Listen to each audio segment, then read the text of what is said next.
कोकण माझ्यासाठी खूप स्पेशल आहे आणि देवाच्या कृपेने काय माहिती कसं पण जेव्हापासून मी आता या इंडस्ट्रीत आले एक फिल्म दरवर्षी कोकणात होतेच.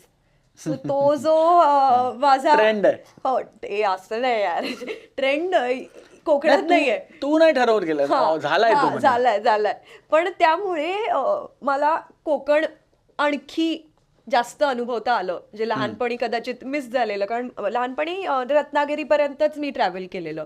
गणपतीपुळे रत्नागिरी त्यापुढे गुहागर वगैरे या जागा मी एक्सप्लोरच केल्या नव्हत्या कारण कोल्हापूरहून ते तसं लांब पडतं. आय थिंक गुहागर जास्त मुंबई पुणे कडच्या लोकांना ऍक्सेसिबल असतं. मी कुडाळ रत्नागिरी हे खूप एक्सप्लोअर केलेलं पण आत्ता मला गुहागर दापोळी हे सगळं एक्सप्लोअर करता करता फिल्म थ्रू ऑफकोर्स मला रिअलाइज होतं की आपल्याकडे किती मोठा बेल्ट आहे पॅराडाईस आहे.